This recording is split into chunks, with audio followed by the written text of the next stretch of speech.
오늘 하나님이 우리의 소원을 들으시고 라는 말씀의 제목으로 주님이 주시는 은혜를 함께 나누겠습니다. 우리는 지난 시간에 레아가 사랑받지 못함을 보시고 하나님이 레아의 기도를 들으시고 레아에게 내 아들 르우벤, 시몬, 레위, 유다 내 자녀를 선물로 주신 은혜 이야기를 함께 보고 들었어요. 지난주는 레아의 입장에서 우리가 창세기 말씀을 들여다보았다면 오늘은 라헬의 입장에서 창세기 말씀을 한번 깊이 상고하려고 하는데요. 오늘 창세기 30장 말씀은요, 라헬이 언니 레아를 시기해서 야곱을 협박하는 장면으로 시작돼요. 그래서 뭐라고 야곱에게 이야기하죠?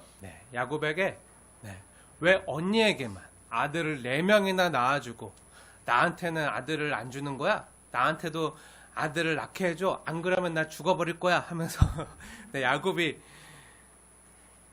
라헬을 사랑하는 그 마음을 이용해서 야곱을 막 협박하는 장면이 나오고 그 이야기로 창세기 30장이 시작되고 있어요. 어떻게 보면 우리 아이들도 부모가 자식을 사랑하는 마음을 이용해서 막 자신들이 얻어내고 싶은 게 있을 때 막 부모를 협박할 때 많잖아요.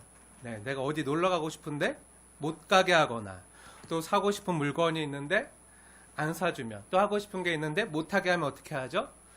막 단식 투쟁을 하거나 엄마 아빠 나 사랑하는 거 맞아? 사랑한다면서 어떻게 안 해줘? 이런 말을 많이 하잖아요. 들어보셨죠?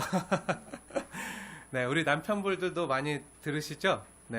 저도 아내에게 가끔 들어요. 여보 나 사랑하는 거 맞아? 아니 사랑한다면서 왜 안 해? 근데 이 정도는 귀엽죠. 너무 귀여워요. 근데 라헬은 지금 어떻게 하고 있죠? 나에게 자식을 낳게 해주지 않으면 나 죽어버릴 거야. 막 자신을 사랑하는 야곱의 마음을 볼모로 삼아서 지금 협박하고 있는 거죠. 그래서 야곱이 어떻게 하죠? 들어보니까 너무 어이가 없고 화가 나서 라헬에게 말해요. 아니 내가 하나님이야? 생명은 하나님이 주시는 거지. 내가 어떻게 줘? 하고 라헬에게 몹시 성을 내서 말해요. 라헬 자신도 말이 안 된다는 것을 알지만 얼마나 서럽고 마음이 아팠으면 또 언니를 시기했으면 그렇겠어요. 어떻게 보면 라헬도 피해자잖아요. 라헬의 아빠 라반이 욕심에 가득 차서 어떻게 보면 자기를 딸을 이용해서 야곱을 7년 동안 엄청 부려먹었잖아요. 그리고 자기 남편 야곱을 약속대로 라헬에게 야곱을 먼저 야곱의 신부로 라헬을 먼저 주었다면 아무 일도 없고 가정이 편안하고 평안했을 텐데 어떻게 됐죠? 자신이 신부가 된 게 아니었죠. 내가 당연히 신부가 될 거라고 기대했는데 이게 웬일이에요? 언니 레아가 나 대신 신부로 들어간 거예요. 이때 라헬의 마음이 어땠을까요? 너무 속상했겠죠. 아빠에 대한 서운한 마음과 또 언니에 대한 미운 마음도 들었을지도 몰라요. 어떻게 보면 자신이 사랑했던 남자를 언니가 먼저 뺏은 거잖아요. 근데 생각해 보세요. 야곱을 처음 만난 것도요, 라헬이에요. 그리고 라헬이 야곱을 자기 집에 데리고 왔고요. 또 7년간 그 야곱과 한 집에서 함께 지내다 보니까 어느덧 정도 들고. 근데 보니까 야곱이, 이 멋진 청년이 자기에게 마음이 있는지 막 나만 나타나면 막 얼굴이 빨개지고 긴장하고 수줍고 또 어떻게든 나의 마음을 얻으려고 이쁜 꽃도 따다 주고 어디 나갔다 오면 날 위해서 이쁘고 좋은 선물들을 한아름 가져다 주는 멋진 청년 야곱을 보면서 라헬도 호감이 생겼겠죠. 그리고 자신의 집에 들어온 지 한 달쯤 되었을 때 글쎄 이 멋진 청년 야곱이 자신을 위해서 라헬을 위해서 7년 동안이나 품삯을 받지 않고 최선을 다해서 자신의 집을 위해 헌신적으로 일해주겠다는 말을 전에 들은 거예요. 그때 라헬의 마음이 얼마나 좋았겠어요. 만약에 여러분도 여러분을 위해서 난 너를 위해서라면 뭐든지 다 할 수 있어. 라고 말해주는 사람이 있다면 난 내가 좋아하는 일이라면 아시죠? 뭐든지 할 수 있어 하고 이렇게 불러주면서 난 정말 당신이 좋아하는 일이라면 다 할게, 뭐든지 할 수 있어, 이런 사람이 있다면 얼마나 고맙겠어요. 근데 야곱이 지금 그런 거예요.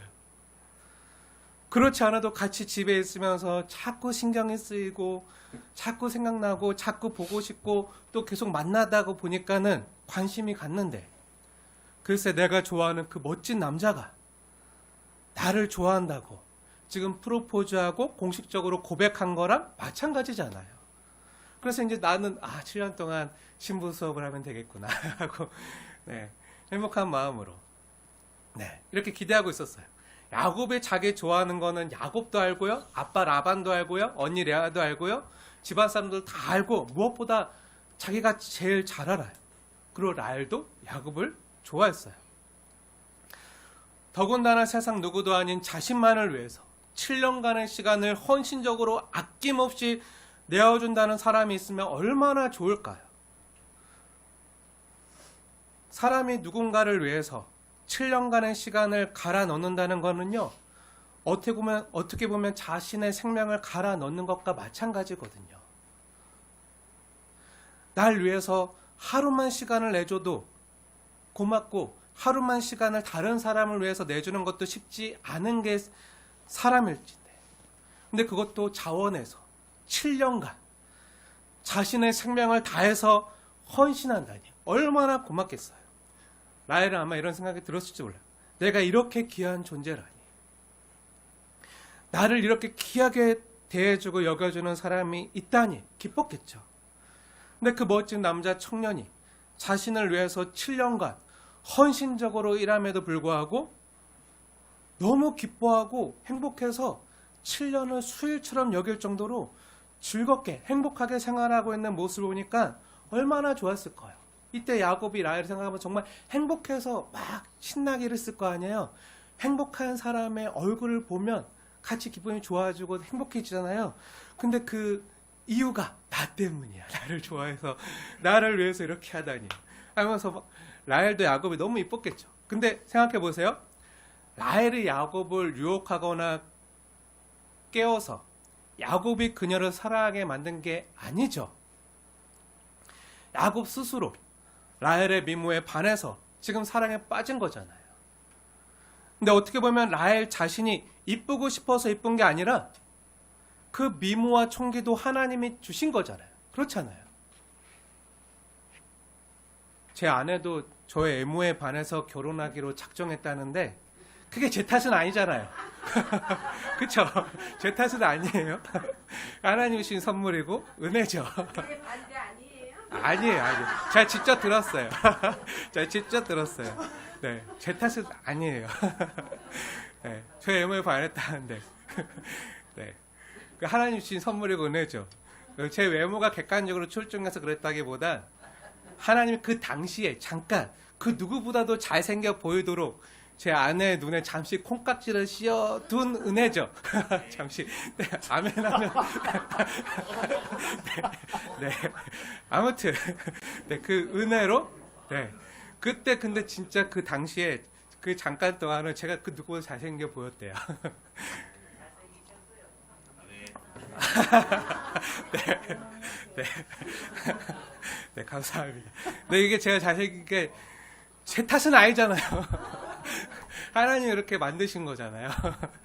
네. 라헬이 이쁜 게, 라헬의 미모가 라헬 탓은 아니잖아요. 하나님이 그렇게 지으신 거잖아요. 여러분이 정말 아름다운 하나님의 형상으로 지음받은 게 여러분 탓이 아니잖아요. 하나님이 주신 선물이에요.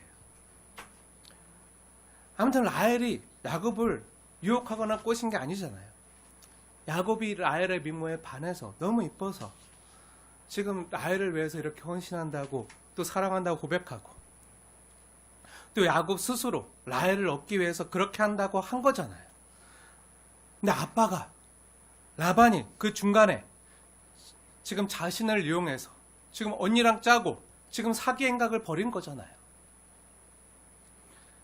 당연히 자신이 야곱의 신부가 될 거라 생각하고 지난 7년간 신부 수업을 하면서 7년간 연애 기간을 즐겁게 보냈는데, 그리고 7년 만에 드디어 내 결혼식이 시작되는구나 하고 설레는 마음으로 내 결혼식이라 생각했는데, 아니 이게 웬일입니까? 내가 아니라 언니가 내 대신 면사포를 쓰고 신부가 되어서 야곱에게 들어가는 걸 보고 그 마음이 어땠을까요? 너무 속상했겠죠. 어쩐지 언니가 야곱을 보는 눈초리가 심상치 않았어. 내가 진작 알았어야 돼. 근데 야곱이 사랑한 건 난데 왜 언니가 가로채? 아무리 아빠가 그렇게 시켰다기로서니 어떻게 그럴 수 있어? 그것도 언니가 나한테 어떻게 그럴 수 있어? 그리고 아빠는 나한테 또 어떻게 그럴 수 있어? 하는 마음이 생겼겠죠. 아빠와 언니에게 서운한 마음이 컸지만 그 당시 그 바다나라 그 지역의 족장이자 또 집안의 어른인 아빠의 결정이니까 아무 말도 못하고 그냥 서름과 아픔을 눈물을 삼켜야만 했지만 그 마음의 상처와 시기와 질투는 컸겠죠. 다행히 자신의 아빠 라반이요, 라헬을 또 이용해서 야곱을 7년간 더 부려먹겠다는 그 고용 계약을 자기를 통해서, 라헬을 통해서 그렇게 또 하려고 언니하고의 결혼식 7일을 잘 마치면 그 다음에 라헬 너도 야곱의 신부가 되게 해줄게. 그렇게 해서 라헬도 야곱의 신부가 되었잖아요. 그래서 이제 나도 야곱의 신부니까 내가 사랑하는 그 남자의 아내가 되었으니까 그동안은 좀 아빠랑 언니에게 좀 서운했지만 그래도 야곱이 사랑하는 건 나야. 야곱과 나의 사랑은 그 누구도 방해하지 못해 하고 이제 행복한 결혼 생활을 시작한다고 생각했어요. 근데 이게 웬일입니까? 아무리 기다려도 몇 년이 지나도 자식이 없는 거예요. 그런데 남편의 사랑을 받지 못한 언니 레아를 보니까 자녀를 정말 쑥쑥 잘 낳는 거예요. 남편의 사랑받는 나는 하나도 없는데, 그렇다고 사랑받는 게 잘못은 아니잖아요. 그리고 라헬이 자녀를 낳고 싶지 않아서 안 낳은 게 아니잖아요. 낳고 싶어도 안 생긴 거잖아요. 그러니까 막 서운한 마음이 드는 거예요. 아니 왜 하나님은 언니만 편애하실까? 언니에게만 아들을 주시고 왜 나에게는 안 주시는 거지? 하고 하나님께 서운한 마음도 들었겠죠. 그렇게 언니와 비교하며 시기하고 질투하다 보니까 옆에 있는 남편이 미운 거예요. 남편 잘못이 아니라는 거 나도 알지만 그렇다고 하나님을 탓할 수는 없으니까 눈에 보이는 건 남편이니까 애꿎은 남편에게 쏟아붓는 거예요. 자기 마음 좀 알아달라고 말한 건데 남편이 어떻게 했죠? 남편 야곱이 자기에게 몹시 성을 내면서 아니 내가 하나님이야? 왜 애를 못 낳는 걸 나한테 난리야? 하고 말하니까 라헬이 남편에게 서운하기도 하고 그러다 어떻게 하면 내가 언니를 이겨먹을 수 있을까? 막 시기하고 질투하는 마음이 가득하니까 어떻게 하면 언니를 이길 수 있을까? 막 고민하다가 내린 결론이 뭐죠? 자신의 여종 비라를 시바지로 삼아서 아들을 갖겠다는 술수와 계략이었어요. 그래서 남편에게 명령해요. 야곱에게 성경 보니까 명령형으로 남편에게 내 여종 비라에게로 들어가라 명령해요. 잠자리도 자기 마음대로 못해. 야곱은 명령한 대로 따라야 돼. 내가 그로 말미암아 자식을 얻겠노라 라고 라헬이 말하고 야곱에게 시켜요. 뭐죠? 굉장히 인간적인 방법이죠. 근데 놀라운 게 뭐죠? 하나님이요 라헬의 바램대로 여종 비라를 통해서 아들을 낳게 하신 거예요. 그래서 라헬이 그 아들의 이름을 뭐라고 짓죠? 6절에 보면 단이라고 지어요. 단이라는 이름의 뜻은요 재판관이라는 뜻이거든요. 그 무슨 의미가 담겨 있는 거죠? 하나님이 내 억울함을 푸시려고 재판관이 되셔서 내 호소를 들으셨다 하고 그 아이의 이름을 단이라고 지어요. 그리고 또 이어서 비라가 다시 임신을 해서 둘째 아들을 낳는데요. 그 아들의 이름을 뭐라고 짓죠? 네, 납달리라고 지어요. 납달리 이름의 뜻은요, 씨름하다, 겨루다, 그런 뜻이거든요. 그러니까 뭐죠? 네, 이 둘째를 낳아서 내가 언니랑 크게 경쟁해서 이겼다. 그 마음을 담아서 아들의 이름을 납달리라고 부른 거예요. 근데 언니는 아들이 4명이고 자신은 이제 둘이잖아요. 그것도 자신이 낳은 아들이 아니고 첩의 자식이잖아요. 근데 라헬이 지금 이렇게 정신승리하고 있는 이유는 뭐죠? 네, 단순히 자식을 얻고자 하는 그 여인의 소망이 아니라 어찌 보면요, 야곱의 집안에 아내로서의 지혜를 의식하고 있는 거예요. 누가 진짜 야곱 집안의 안주인인지 지금 언니하고 겨루고 있는 거죠. 내가 남편의 사랑을 얻고 있다는 거는 집안 사람 모두가 다 알지만 그동안 중전 마마 노릇을 못한 이유가 뭐죠?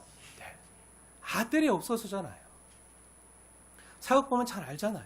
아무리 그 왕의 총애를 받아도 아들이 없으면, 근데 후궁이나 다른 사람이 먼저 아들이 생기면 위치가 갑자기 바뀌잖아요. 근데 사랑받고 있는 건 아닌데 아들이 없어서 지금껏 그동안 집안에 안주인 노릇을 못했는데, 근데 이제 아들이 생겼으니까, 그것도 2명이나 생겼으니까 이제 내가 남편의 사랑뿐만 아니라 아들들도 얻었으니 내가 언니와 경쟁해서 크게 이겼다라는 그런 마음의 표현이에요. 어떻게 보면 굉장히 속되고요, 교만한 마음이죠. 언니랑 자신을 비교하면서 예전에 자식이 없을 때는 비참했는데 이제 자식이 생기니까요, 교만해진 거예요. 사랑하는 여러분, 자신을 남과 비교하지 마세요. 그리고 내 가족 옆 사람이나 내 남편이나 아내나 자녀들을 남과 비교하지 마세요. 비교하면요, 둘 중에 하나를 겪을 뿐인데요, 비참해지거나 교만해지거나. 아무튼 라헬이요, 이제 내가 언니를 크게 이겼다. 남편의 사랑도 이제 내가 다 독차지하고 이제 나에게 자식들도 생겼다. 내 생각과 내 계획대로 자식들도 생겼다 하고 막 뻐기면서 다녔겠죠. 그러니 내가 이제 이 집안의 안주인이야 하고 막 으스댔겠죠. 그러자 집안의 안주인의 주의를 크게 위협하는, 남편의 사랑은 받지 못했지만 4명의 아들을 낳으면서, 정자뿐만 아니라 4명의 아들을 낳으면서 그래도 안주인의 위치를 공고히 다졌던 레아가 자신의 안주인의 지위가 크게 위협받는 걸 느꼈겠죠. 그래서 어떻게 하죠? 레아 역시 라헬처럼 자기 여종 실바를 데려다가 야곱에게 주어서 아내를 삼게 하고요, 실바를 통해서 아들을 낳게 하는 거예요. 그렇게 낳은 아들의 이름이 뭐죠? 네, 갓이에요. 갓의 이름의 뜻이 뭐죠? 네, 성경엔 복되도다라고 나와 있는데요, 갓의 뜻은요, 행운이에요. 행운.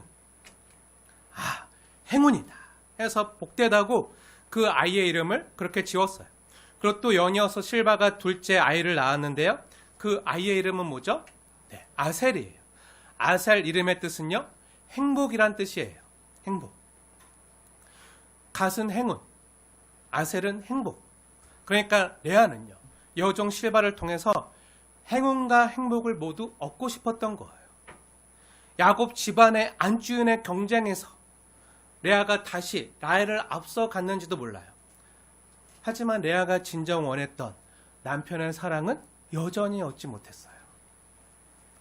그러던 어느 날이었어요. 레아의 첫째 아들이 누구죠? 르우벤이잖아요. 그 르우벤이 밀추수를 하러 들에 갔다가 합 한 채를 얻어서 엄마인 레아에게 가져다 줘요. 합 한 채는요, 영어로 만드레이크라고도 하는데요, 체음제 혹은 임신 촉진제, 불임 치료제로 쓰이던 당시 약제였어요. 이것을 본 라헬이요, 어떻게 했을까요? 자신이 이것을 먹고 나면 아들이 생기겠구나, 이것을 먹으면 자식이 생기겠구나 하는 욕심으로 그 합 한 채를 언니에게 달라고 지금 흥정을 하고 있는 거예요. 그러자 언니 레아가 동생 라헬에게 뭐라고 하죠? 네, 15절 보시면 이렇게 말해요. 아니, 너가 내 남편을 뺏은 것도 모자라서 이제 내 아들의 나에게 가져다 준 이 합한 채까지 빼앗고자 하느냐 하고 말하니까 라헬이 뭐라고 하죠?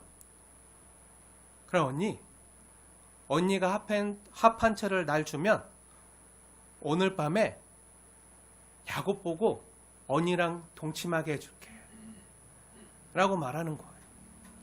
어떻게 보면 야곱이 정말 불쌍하죠.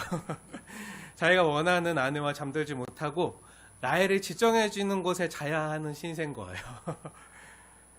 그렇게 야곱은요, 합한 채 하나에 팔려서 레아와 동침합니다. 뭐 기억나지 않나요? 야곱이 팥죽 한 그릇에 장자권을 샀던 것과 마찬가지로 이제는 거꾸로 당하고 있는 거예요. 거꾸로 합한 채 하나에 팔리는 신세가 된 거예요.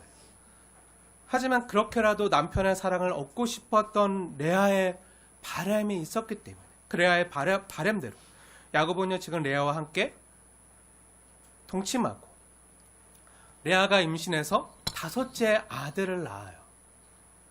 그리고 그 레아의 5번째 아들의 이름을 레아가 이사갈이라고 지어요. 이사갈 이름의 뜻은요 보상, 대가라는 이름의 뜻인데요. 자신의 여종 실바를 남편에게 내어주면서까지 남편에게 자식을 안겨주려고 했던 그 마음, 그녀의 마음을 하나님이 헤아려 주시고 아들을 주셨다라고 생각해서 그 5번째 아들을, 레아의 5번째 아들을 이사갈이라고 레아는 불렀어요. 레아는 그렇게 생각하고 자신을 포장해서 그 아들의 이름을 그렇게 지었지만 근데 실제로는요, 레아의 진짜 속마음은요, 레아 역시 다시 집안의 안주인의 지위를 차지하고자 했다. 잘못된 인간적인 방법으로 실바를 통해서 아들을 얻으려고 했던 마음에서 그랬던 거죠. 어떻게 보면 이사갈의 이름의 뜻은요, 레아의 잘못된 발행과 해석이 들어간 거예요. 여종 실바를 남편에게 준 보상으로 하나님이 레아에게 5번째 아들 이사갈을 준 것이 아니라 그렇게 이름은 지었지만 실제로는 뭐죠? 하나님이 이사갈 5번째 아들을 왜 레아에게 주셨죠? 17절 말씀 함께 읽겠습니다. 시작. 하나님이 레아의 소원을 들으셨으므로 그가 임신하여 5째 아들을 야곱에게 낳은지라. 아멘. 하나님이 레아의 바람을 아시는 거, 누구보다 잘 아시고 레아의 소원을 들으심으로 그가 임신해서 5째 아들 이사갈을 낳은 거예요. 하나님이 주신 생명이죠. 레아가 뭔가 했기 때문이 아니라 레아가 뭔가 했기 때문에 자신의 여종을 남편에게 주었기 때문에 그 보상으로 하나님이 자신에게 5째 아들 이사갈을 준 것이 아니라 뭐라고요?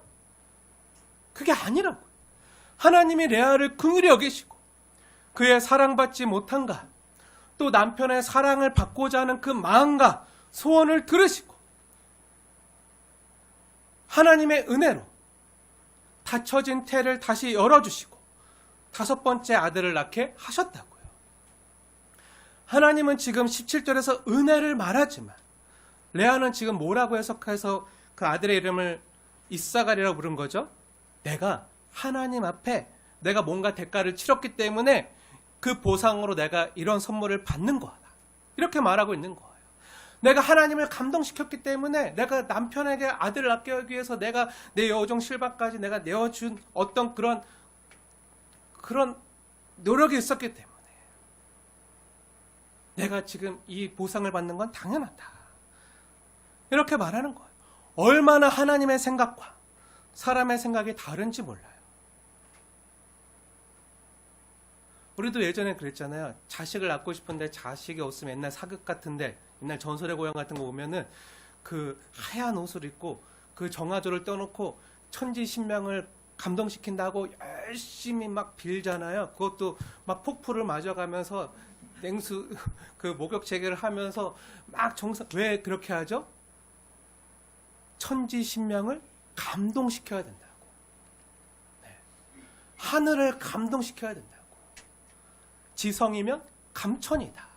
그래서 내가 뭔가 열심히 내가 뭔가 하늘을 감동시킬 일을 하면 하나님도 그거에 감동받으시고 하늘도 감동받아서 나에게 뭔가 좋은 걸 주실 것이다.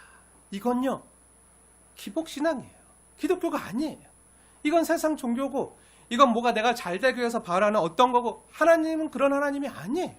내가 뭔가 하나님께 하기 때문에 내가 뭔가 하나님을 위해서 뭔가 헌신하게 그 대가로 주시는 게 아니라 먼저 우리를 아시고 은혜로 주세요. 우리가 하나님이 나에게 뭔가 은혜를 주셨음에도 불구하고 내가 그래도 교회를 위해서 또 주님 나라를 위해서 하나님을 위해서 또 누군가를 위해서 이렇게 했으니까 하나님이 나에게 이거 주는 건 너무 감사한데 이건 당연한 거야. 그래서 어느 교회 가면요, 하나님을 1000번 감동시키는 사람이 되자. 이게 교회 표어고 딱 교회 앞에 붙어 있어요. 이건요, 기복신앙도 마찬가지예요. 물론 하나님이 주신 사랑과 은혜 감사해서 믿음으로 반응하면서 감사로 제사 드리는 것 하나님 너무 기뻐하시고 좋아하시죠. 하지만 내가 뭔가 얻어내기 위해서, 복받기 위해서 내가 지성이면 감천이다 하는 마음으로 내가 뭔가 열심히 해서 하면 하나님이 그걸 보시고 나에게 복 주시겠지. 하나님을 감동시키면 나에게 내가 원하는 어떤 소원을 이룰 수 있겠지 하면요, 세상 종교랑 다른 게 하나도 없어요. 그건 기독교가 아니에요. 근데 그럼에도 불구하고 이렇게 연약한 부족한 믿음, 어리석은 모습을 보여주는 레아임에도 불구하고 하나님 어떻게 하시죠? 레아의 소원을 들으셨으므로 레아의 발음을 아는 거예요. 하나님의 생각과 우리 사람의 생각이 다르다고 할지라도 하나님의 뜻과 섭리 가운데 또 그것이 우리의 가운데 복이 되고 은혜가 된다면 때로 그런 일들을 우리에게 허락하시는 하나님의 은혜인 거지. 우리가 뭔가 했기 때문이 아니라는 거예요. 하나님께서는 이처럼 흠이 많은 우리를 사용하셔서 우리의 실수와 잘못이 있음에도 불구하고 하나님은 자신의 뜻을 이루어가시는 분이세요. 뭐죠? 하나님의 은혜라고 밖에는 표현할 수 없는 신비예요. 더군다나 하나님은요, 이러한 레아였음에도 불구하고 그러한 레아를 긍휼히 여기시고 레아에게 6번째 아들을 또 낳게 해주세요. 레아가 낳은 6번째 아들의 이름이 뭐죠? 네, 스불론이. 성경 보세요. 스불론. 네, 스불론 이름의 뜻이 뭐죠? 존귀한 선물. 그리고 누구와 같이 거한다는 뜻이 그 스불론 이름에 있는데요, 두 가지 의미가 있어요. 네, 존귀한 선물, 그리고 누구와 같이 거한다는 뜻. 하나님이 나에게 선물을 주셨다라는 의미와 이제 내가 남편에게 6번째 아들까지 낳아 주었으니 이제 남편이 나와 같이 거하리라 라는 바람에서 스불론이라고 지었어요. 그리고 또 딸 디나까지 낳아요. 디나의 이름의 뜻은요, 심판, 판단이라는 이름의 뜻인데요, 성경에는 그 이름의 뜻을 기록하고 있지는 않아요. 이렇게 레아는요, 6명의 아들과 1명의 딸을 낳았어요. 근데 라헬은 어떻죠? 라헬은 여종을 통해서, 여종 실바를 통해서 2명의 아들은 낳았지만 엄밀히 보면 라헬은 지금 자녀를 1명도 못 낳았잖아요. 자신의 몸으로 낳은 자녀들은 아니었잖아요.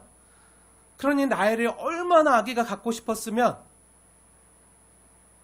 그 남편을 내어주면서까지 합한 채를 샀을까요? 그렇죠? 그것도 언니에게 남편과 동침할 수 있는 권리를 넘겨주면서까지 아기를 낳고 싶어서 지금 대가를 치르고 이걸 산 거잖아요. 근데 결과가 뭐죠? 합한 채를 정성껏 다려 먹고 복용한 자기는 아기를 낳았나요? 1명도 못 낳았는데. 근데 합한 채도 안 먹은 언니 레아는 어떻게 됐죠?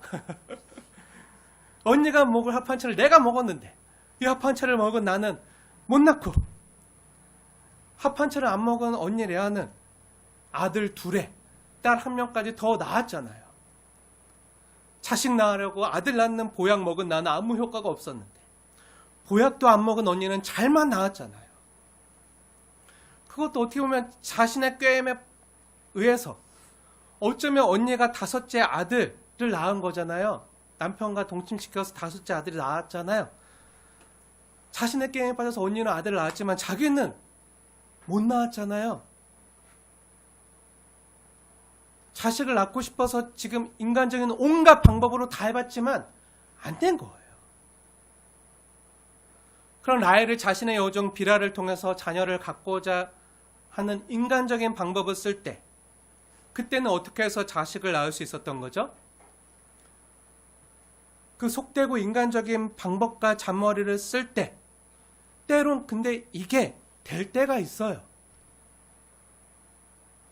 하지만 그것은요, 라헬이 잘해서가 아니라, 우리가 잘해서가 아니라, 우리의 연약함과 악함과 약함이 있음에도 불구하고, 그 라헬의 약함에도 불구하고, 하나님이 야곱을 통해서 장차 하나님 나라의 기업을 세우시고자 하는 하나님의 섭리와 뜻이 있었기 때문에, 잠시 인간적인 방법까지 하나님이 합력하여 선을 이루어 가시는 거지, 라헬이 잘해서가 아니에요.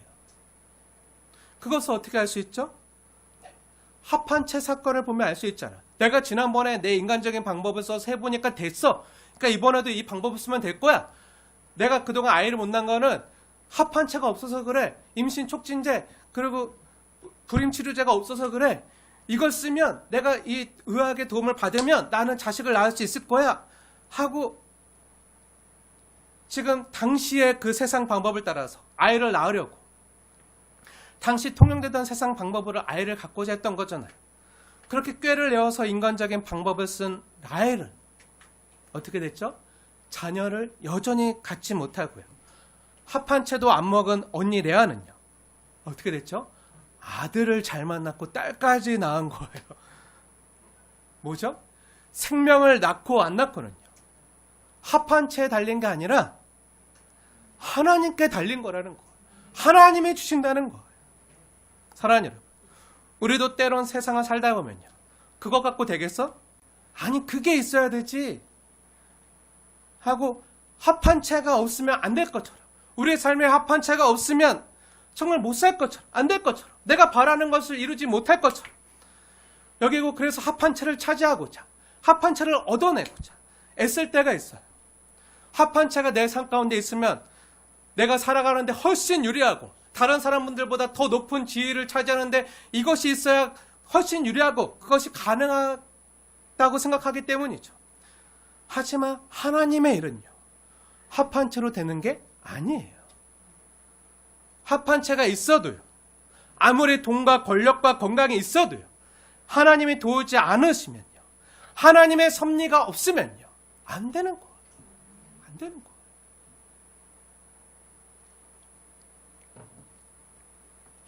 라헬이 아이를 갖기 위해서 온갖 꾀를 내어서 당시 모든 세상적인 방법까지 다 동원해서 인간적인 방법으로 애썼지만 어떻게 되었죠? 다 실패했어요. 모두 실패했어요. 근데 그 실패와 좌절이요, 라헬에게는 은혜였어요. 다 안 되니까 어떻게 하죠? 다 실패하니까 어떻게 되죠? 다른 세상 모든 방법을 하나님이 다 막으시고 끊으시니까 어떻게 되죠? 다른 세상 방법으로 안 되니까 라헬이 그 다음에 어떻게 했죠? 네. 하나님께 자신의 소원을 아뢰는 거, 그거 밖에는 없는 거예요.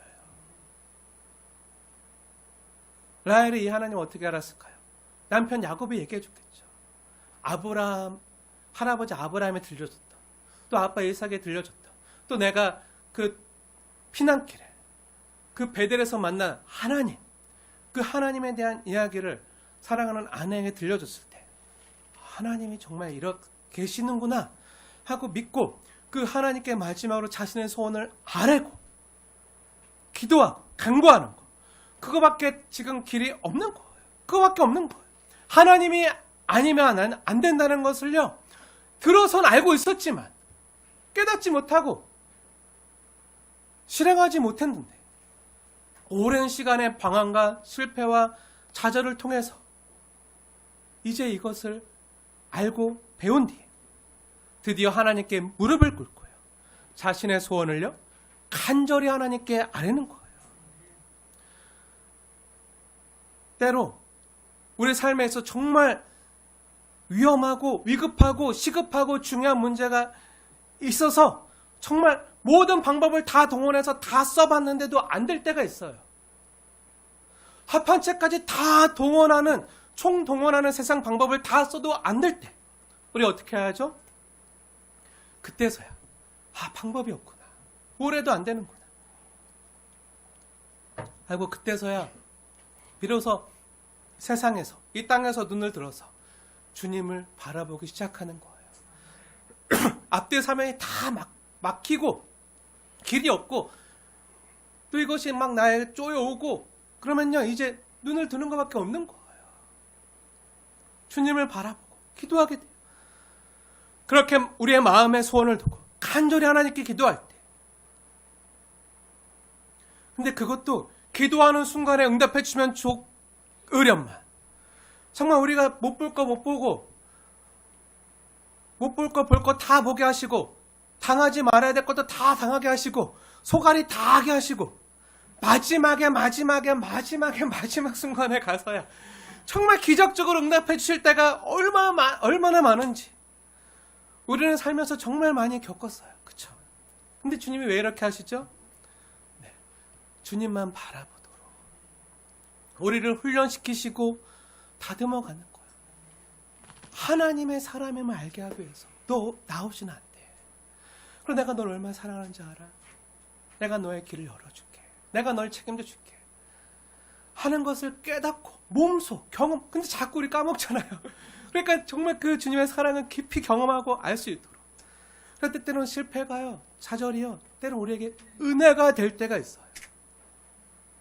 고난 당하는 것이 내게 유익이 될 때가 있어요. 언제죠? 그것을 깨닫고 주님을 바라보고 주께 기도할 때. 사랑하는 여러분, 축복하고 권면합니다. 이왕이면 세상적인 방법을 다 동원해보고 다른 방법이 없어서 뒤늦게 매맞고 주님을 찾거나 기도하는 자들이 아니라 처음부터 지혜롭게 주님을 찾고 기도하는 그런 지혜로운 성도님들 되시길 축복합니다. 하지만 늦었다고 생각할 때가요, 가장 빠른 때예요. 주님 안에서는 늦은 때가 없어요. 라헬이 하나님께 그렇게 소원을 두고 아랬을 때 하나님이 어떻게 하셨죠? 언니도 지금 자식을 6명의 아들을 6명의 딸까지 낳고 자기가 준 여종과 첩들도 다 아들을 잘만 낳았는데 가장 늦었다고 생각했는데, 이제 노산이라 안 된다고 생각했는데 어떻게 됐죠? 하나님이 라헬을 생각하시고 그의 소원을 들으시고 어떻게 하셨죠? 라헬의 태를 여섰어요. 그렇게 낳은 아들의 이름이 뭐죠? 네, 그 아기가 바로 창세기의 후반부를 여는 중요한 인물이 되는 요셉이에요. 어떻게 보면 창세기는요, 이 요셉의 등장을 알리기 위해서 하나님이 요셉을 통해서 하나님 나라의 백성들을 구원하시고 또 하나님의 백성들이 어떻게 이집트에 가게 되고 또 하나님이 출애굽하게 하시고 또 요셉이 어떻게 하나님 나라의 하나님 나라 가나안 땅에까지 가게 되는지, 이 모든 이야기가 어떻게 지금까지 진행되어 왔는지 이 요셉의 등장을 알리기 위해서 지금 이렇게 사용하시는 거예요. 요셉의 이름의 뜻은요, 더하다, 수치를 씻다라는 뜻인데요. 라헬이 이제 하나님이 내 부끄러움을 씻으셨다. 자식 갖고 싶었는데 자식이 없었던 그 부끄러움을 씻으셨다. 그런 의미와 또 자신에게 다른 아들을 하나님이 더 하시기를 원한다는 그 마음으로 요셉의 이름엔 2가지 의미가 있거든요. 수치를 씻었다, 또 더하다. 그래서 다른 아들을 더 주실 것을 기대하는 마음으로 그 아들의 이름을 요셉이라 했어요. 그리고 그 바람대로 나중에 베냐민이라는 아들을 한 명 더 낳게 돼요. 그렇게 야곱의 기업이요, 이 밧단 아람에서 완성이 되는 거예요. 근데 그 과정이 굉장히 지저분하고 속되고 아름답지 않았잖아요. 야곱이 12아들을 낳는 가정이 아름답게 보이시나요? 그렇지 않죠. 온갖 사기 행각에 갑질하는 라반과 시기하고 질투하는 자매들의 그 보이지 않는 그 집안에서의 세력 싸움과 암투가 가득하죠. 인간적인 모습이 가득하잖아요. 적나라하잖아요. 야곱의 아빠 이삭대를 한번 생각해 보세요. 이삭과 리브가가 아이가 없었을 때 아기를 얻으려고 하나님께 기도하며 경건하게 나갔던 그 모습 아름답잖아요. 또 이삭 이 아내 리브가가 아이 낳지 못하는 걸 보고 하나님께 간절히 기도하고, 또 하나님이 그 아이들을 그 엄마 리브가 그 복중에 주셨을 때 그 복중에서 뛰노는 그 아이들을 위해서 엄마 리브가가 어떻게 하죠? 하나님께 뜻을 묻고 기도하는 그 경건한 모습이 지금 그 야곱의 집에서는 나오지 않잖아요. 그 아들 때 와서는요, 야곱의 집안에서 펼쳐지는 모습은요, 그 이삭 아빠 때의 모습과는 달라요. 아름답지 않아요. 결혼하는 모습도 그렇고. 그렇다고 자녀들의 출생 과정 속에서 벌어진 그 자매들의 다툼과 술수와 암투는 어떻게 보면 안 믿는 가정보다 더해요. 어쩌면 믿는다고 하는 우리네 모습과 우리네 가정의 모습과 닮아 있는지도 모르겠어요. 때로 우리네 가정의 모습이 때로 은혜가 안 되고 지저분하고 시기와 질투가 가득한 적나라한 인간 사는 모습도 같이 있잖아요. 하지만 이런 모습으로, 아니 이런 모습까지 사용하셔서 하나님은 어떻게 하시죠? 야곱의 집을 세우시는 거예요. 더 나아가 이런 모양으로 하나님 나라의 유업을 얻을 자들이 태어나게 하시는 거예요. 그리고 그들을 통해 하나님의 나라를 이루어 가시는 거예요. 창세기 30장 30절을 보세요. 창세기 30장 30절 보면요, 야곱의 고백이 나오는데 야곱이 이렇게 물어요. 나는 언제쯤 내 집을 세우리까?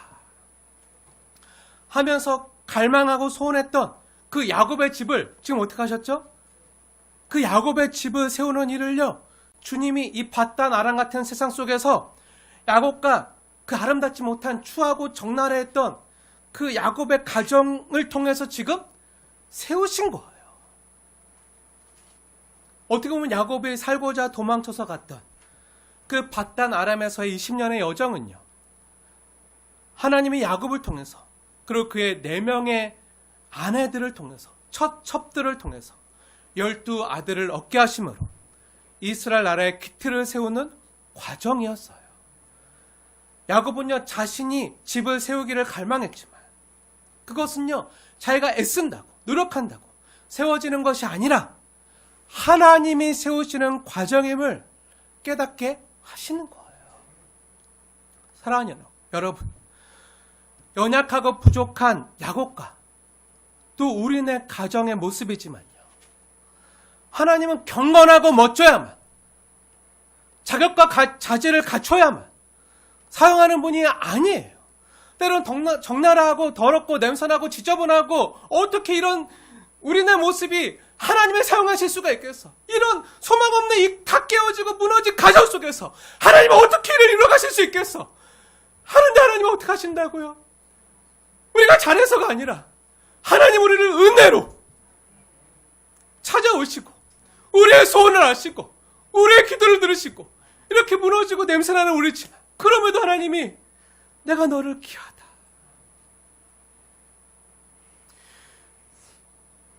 때론 주님이 냄새 맡으시기에도 너무 저속하고 적나라하게 추한 모습이라, 또 그런 인간 냄새나는 그런 모습이라, 때론 우리가 생각하기에도 주님을 내 곁에 두기에도 민망하고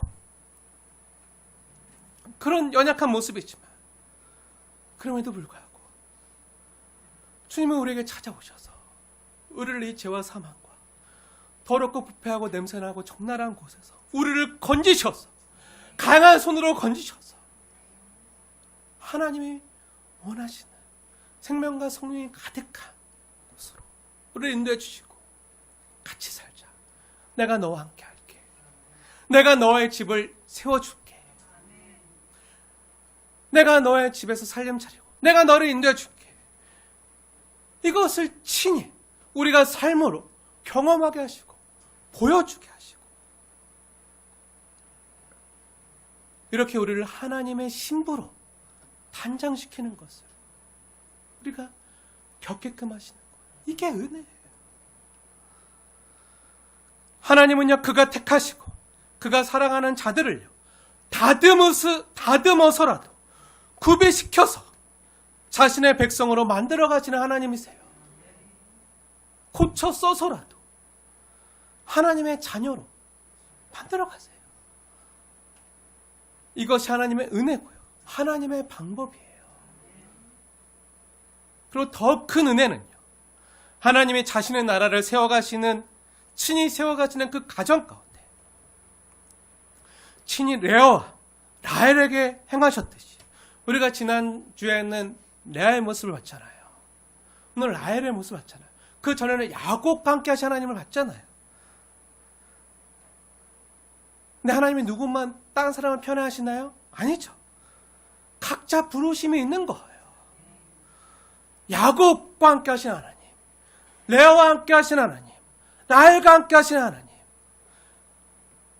각자 사심이 있고 자기 유익을 위해서 아둥바둥거리면서 자기를 위해 살아가지만 그러면서 안 되는 모습 가운데 눈물도 쏟고 마음도 아파하고 상처를 입고 또 아둥바둥 그렇게 하지만 그러면서 하나님은 우리의 모습을 아시고 우리의 형편을 아시고 우리의 사정을 아시고 우리의 기도와 우리의 눈물을 아시고 받으시면서 하나님이 여러분 한 사람 한 사람의 마음의 소원을 친히 들으시고 그러한 가정을 통해서 우리 안에 하나님 나라, 하나님의 공동체를 세워 가신다는 거예요.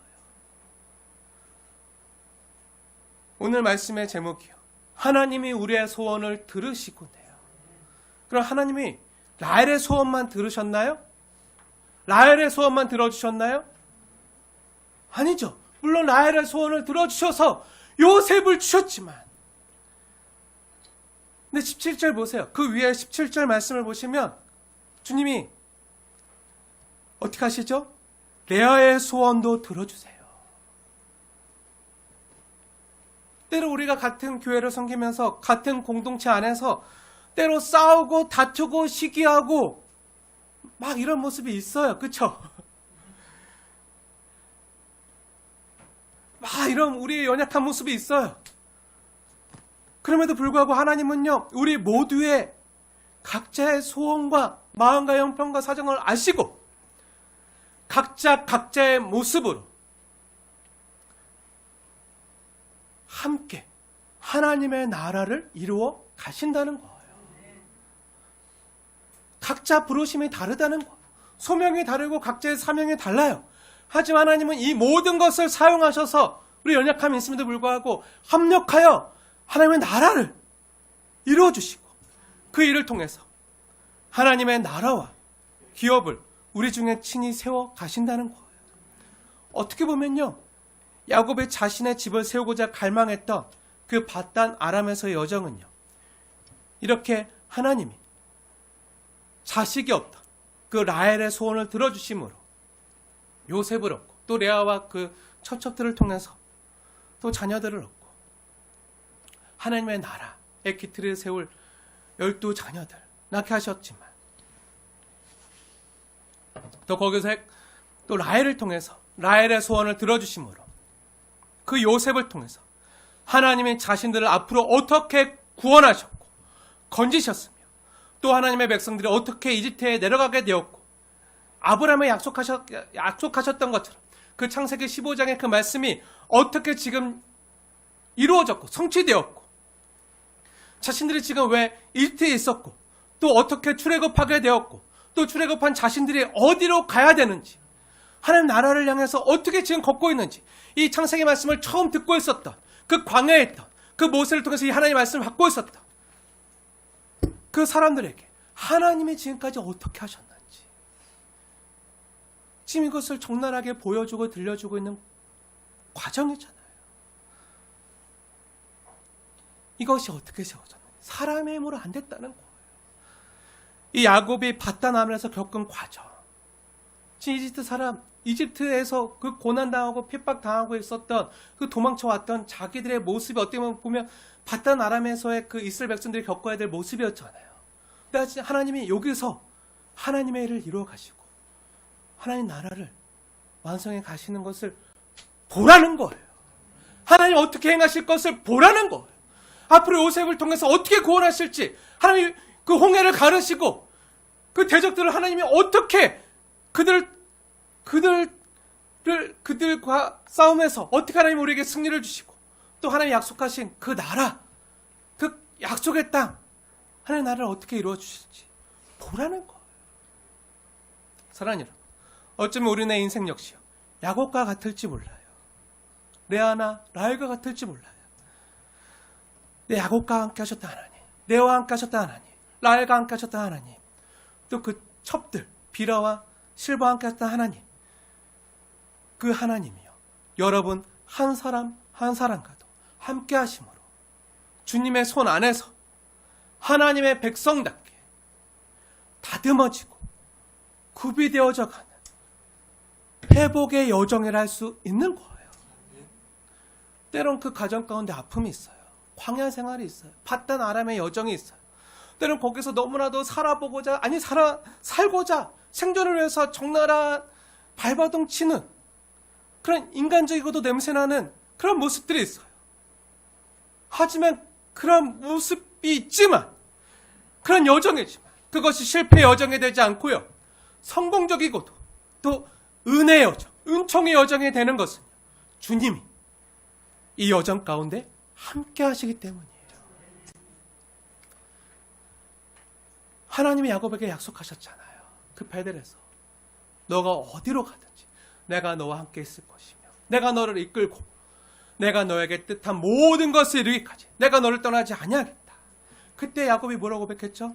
하나님, 내가 하나님의 집을 세우겠습니다. 그래서 베델이라고 부르잖아요. 그럼 베델이라고 부르고 단을 쌓고 예배를 드리잖아요. 하지만 실제는 뭐죠? 하나님이 야곱의 집을 세우셨죠. 야곱은 하나님의 집을 세우자고 말했지만 다 까먹었어요. 다 까먹고 창세기 30장에 가서 뭐라고 하죠? 언제 내 집을 세울 수 있습니까? 야곱의 집을 언제 세울 수 있습니까? 내 집 세우는 것만 관심이 없어요. 하지만 하나님이 그 야곱을 통해서 야곱의 집을 세워주시잖아요. 어쩌면 우리도 야곱처럼 지금 이곳이 어디죠? 하나님의 집이잖아요. 어떻게 보면 이곳이 베델인지 몰라요. 하나님 예배하는, 하나님 만나는, 하나님의 집이라 할 수 있는 이 예배당에서 하나님이 우리에게 주시는 약속의 말씀을 우리는 받고 있는 거예요. 내가 너와 함께 할 것이다. 내가 너를 이끌고 내가 너에게 뜻한 모든 것을 이루기까지 내가 너를 떠나지 아니하겠다. 내가 책임지겠다. 내가 너의 집을 세워주겠다. 그 약속의 말씀을 받고 있어요. 우리가 어쩌면 우리가 하나님의 집을 세운다고, 내가 교회를 위해서, 하나님 나라를 위해서 내가 하나님의 집을 세우기 위해서 이곳 하나님의 집에 나와 있다고 생각할지 모르겠지만요, 아니요, 실제로는요, 주님이 우리의 집을 세우시고요, 우리 인생을 세우심을 고백할 뿐이에요. 그걸 고백할 뿐. 이곳에 나왔어. 하나님이 나에게 이렇게 하셨습니다. 나의 나 된 것이 오직 주의 은혜입니다. 그걸 고백할 뿐이에요. 하나님이 베델에서 야곱에게 말씀하셨듯이 오늘 여기서 하나님은 주 안에 있는 여러분 한 사람 한 사람에게 동일하게 세상 끝날까지 내가 너와 함께 하겠다 약속하십니다. 그래서 우리는 실패할 수 없는 사람들이 된 거예요. 주 안에 있는 자에게 실패는 없습니다. 우리가 약하고 악하다면 하나님이 우리를 손보셔서라도 친히 우리를 고치셔서 하나님의 자녀와 백성 삼아 주실 것입니다. 이 주님이 우리와 함께 하십니다. 그분께 우리의 걱정과 아픔과 마음의 소원을요, 가릴 거 없어요. 꾸밀 거 없어요. 그냥 있는 모습 그대로, 때로 인간적이면 어때요? 적나라하면 어때요? 그냥 다 고백하세요. 하나님 응답하세요. 응답하시고 안 하는 건요, 하나님 몫이에요. 우리는 다만 우리의 손을 진실되게 아랠 뿐이에요. 우리의 기도와 간구가 정욕을 위해서 잘못 구하는 것이라면요, 하나님이 응답 안 하시는 거로 응답하세요. 하지만 하나님의 뜻에 맞는다면요, 하나님이 우리의 기도를 사용하셔서 하나님의 뜻을 이루어 가실 거예요. 그것을 믿으세요. 그래서 우리의 있는 모습 그대로, 우리의 삶 모습 그대로, 때론 아픔과 눈물까지 우리의 마음의 소원을요, 주님께 있는 모습 그대로 간구하시고 아래에 있는 여러분 되어지길 축복합니다. 하나님이 우리의 소원을 들으시고 응답해 주실 것입니다. 들으시고 행하실 것입니다. 기도하겠습니다.